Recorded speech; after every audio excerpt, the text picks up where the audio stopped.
Oi gente, tudo bem? Sejam bem-vindos a mais um vídeo do canal Top 10. E no vídeo de hoje, acontecimentos históricos que parecem inventados, mas são reais. No vídeo de hoje, vamos explorar alguns acontecimentos históricos tão bizarros e inacreditáveis que parecem ter sido tirados direto de um livro de ficção. É difícil imaginar que esses eventos realmente ocorreram, mas acredite, eles são completamente reais. Prepare-se para uma jornada pelos cantos mais estranhos da história, onde a realidade supera a imaginação. Se você gosta de curiosidades e mistérios históricos, esse vídeo é para você. Mas, antes de começarmos essa jornada sobre os fatos incríveis da história, não se esqueça de deixar o seu like, se inscrever, ativar o sininho e compartilhar com o amigo.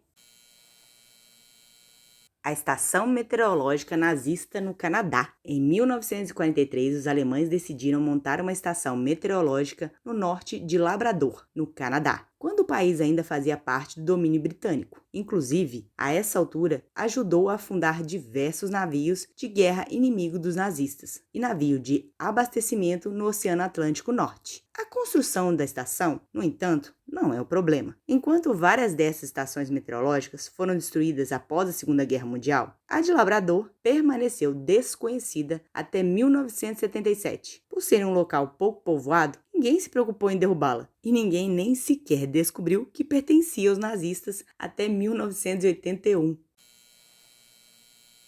Evento de caridade que acabou em desastre. Em 1986, aconteceu em Ohio, nos Estados Unidos, a Balloon Fest, um evento organizado pela United Way of Cleveland para arrecadar dinheiro para a caridade. A cerimônia queria bater o recorde de maior quantidade de balões soltos simultaneamente. Após a liberação, as bolhas de ar sobrevoaram a cidade e começaram a cair. Foi quando a situação saiu de controle. Os balões atingiram pontos importantes da cidade, como o aeroporto Burke-Lackford e o Lago Erie. As autoridades enfrentaram dificuldades para socorrer pessoas que de alguma forma foram atingidas, como foi o caso de 2 barqueiros que foram encontrados afogados no rio, tornando o evento que seria beneficente como uma tragédia que marcou a cidade. Frederico o Grande, o rei das batatas. A batata é um tubérculo delicioso e que definitivamente não fica ruim de jeito nenhum. Ele se origina da América do Sul e chegou à Europa graças a conquistas. Mas não foi fácil entrar na gastronomia europeia, por ser um alimento subterrâneo. No século XVIII, tentando combater a fome, o rei da Prússia declarou que a batata deveria ser cultivada, mas os súditos se recusaram a fazê-lo por medo do desconhecido. Então, o rei teve um plano, que consistia em plantar batatas nos jardins reais com a proteção dos soldados. Mas era tudo um truque para fazer as pessoas acreditarem que se tratava de um alimento valioso. E funcionou, pois começaram a roubá-lo e a cultivá-lo. Hoje é possível ver batatas no túmulo do rei Frederico o Grande, deixada por seus visitantes. Agentes da CIA fingiram ser vampiros. Durante a Guerra Fria, as Filipinas eram aliadas dos Estados Unidos. No entanto, havia uma facção rebelde comunista conhecida como Exército do Povo, que lutava para livrar a região da influência capitalista. Para combater esses rebeldes, agentes da CIA, Central de Inteligência do governo norte-americano, tomaram uma estratégia peculiar: fingir serem vampiros. A ideia surgiu baseada na lenda dos Aswang, ou Aswang, não sei, um monstro sugador de sangue muito semelhante aos vampiros. Após a CIA capturar um dos membros do Exército do Povo, deixaram apenas 2 furos em seu pescoço e o penduraram de cabeça para baixo para que o sangue drenasse. Quando os rebeldes o encontraram, o medo tomou conta de todos, fazendo-os se render em 1954.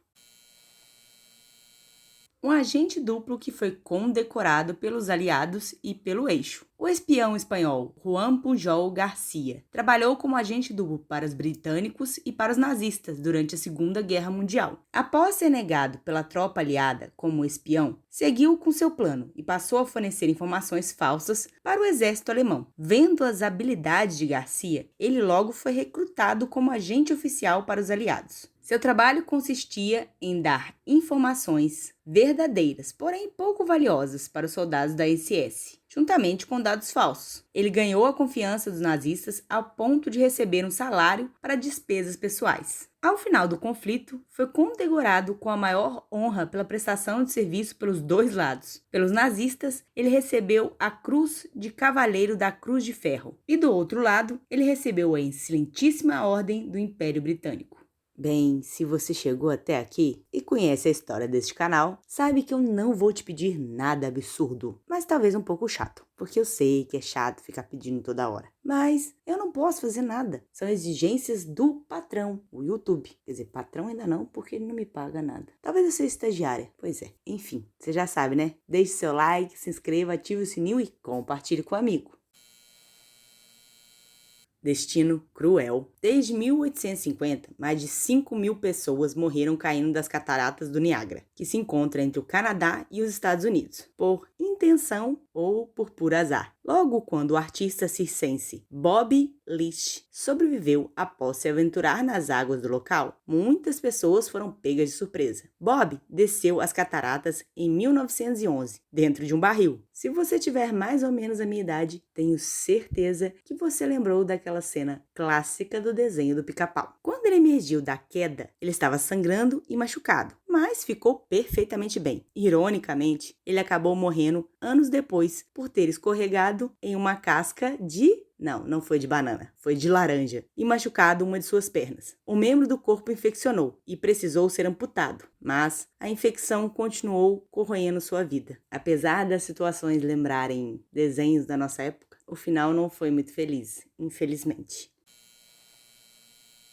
O homem que viveu em um aeroporto por 18 anos. Às vezes, é difícil entender a burocracia dos países, e isso fez Mehran Karimi Nasseri viver durante 18 anos em um aeroporto na França. Mehran foi impedido de entrar em seu país de origem depois de passar um tempo estudando em Londres. No final, lhe foi concedida a cidadania europeia. Tudo começou em 1988, quando Mehran decidiu viver em Londres, passando primeiro pela França, mas ao chegar ao aeroporto, percebeu que tinha perdido os documentos que o credenciavam como cidadão. Sem eles, não podia entrar ou sair de nenhum país, mas poderia ficar no aeroporto, por ser considerado um espaço internacional. Mehran acabou fazendo pequenos bicos para ganhar a vida, tomando banho em banheiros públicos, comendo nos restaurantes, além de ler muitos livros e observar as pessoas passando. O filme O Terminal, lançado em 2004, foi inspirado na história dele. No entanto, na ficção, o protagonista passou apenas 9 meses preso. Mehran recebeu $300 mil,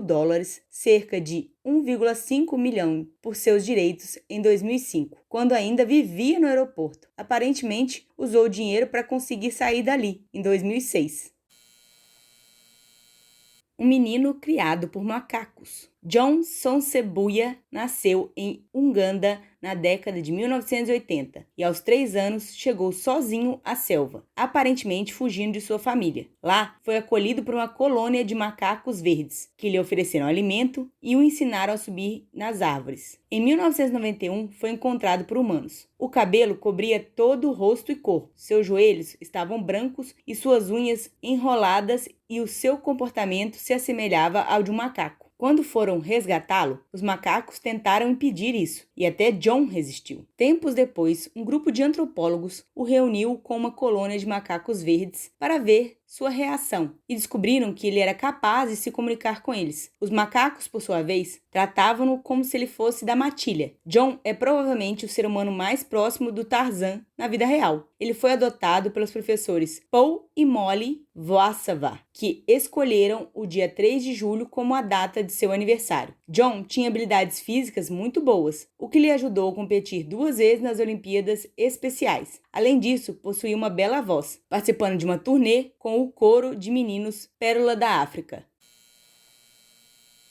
A mulher que viajou ao redor do mundo em menos de 80 dias. Viajar o mundo é o sonho de muitos, mas para alguns se tornou quase uma obsessão bater o recorde de Phileas Fogg, protagonista do romance A Volta ao Mundo em 80 Dias, de Júlio Verne. Parece realmente impossível, especialmente quando pensamos em fazer isso sem a ajuda de aviões velozes cortando o céu a toda velocidade. Elizabeth Jane Corcoran, mais conhecida como Nellie Bly, era uma jovem jornalista de 25 anos que, em 14 de novembro de 1889, iniciou uma jornada solitária pelo mundo. Ela partiu de Nova Jersey a bordo de um transatlântico, com o patrocínio do jornal New York World, mas não antes de enfrentar várias negativas pelo fato de ser uma mulher viajando sozinha. Sua viagem durou 72 dias, 16 horas e 11 minutos. Ela colocou toda a bagagem em uma mala de 17 centímetros de altura por 40 centímetros de largura, na qual levou chapéus de viagem, roupas íntimas, produtos de higiene pessoal, uma caneca, canetas e folhas para escrever. Em 25 de janeiro de 1890, concluiu sua empreitada em Nova Jersey e foi recebida por ao menos 15 mil pessoas. A aventureira quebrou o recorde anterior de circunnavegação ao mundo e se tornou uma figura nacional.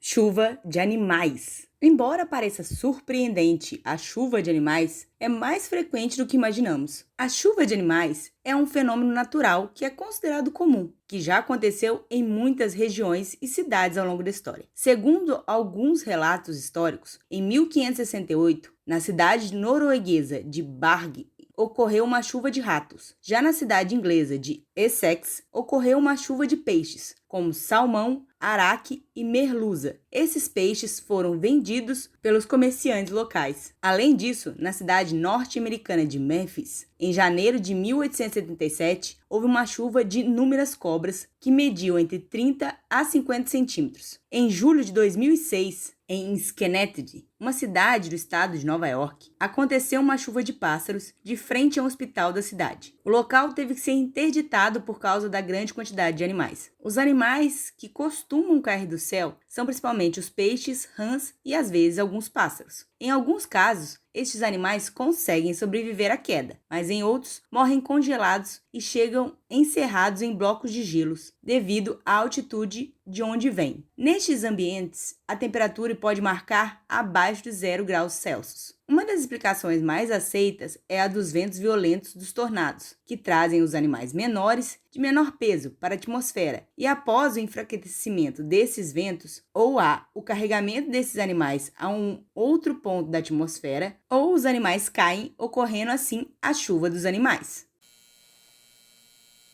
Muito obrigada, gente, por terem chegado comigo até aqui. E aí, gostou do vídeo? Conhecia todos esses eventos históricos? Algum te surpreendeu? Ou te fez gostar mais de história? Deixe aqui nos comentários. E não se esqueça de deixar o seu like, se inscrever, ativar o sininho e compartilhar com o amigo. E só para lembrar, todos os links estão aqui na descrição. Tchau!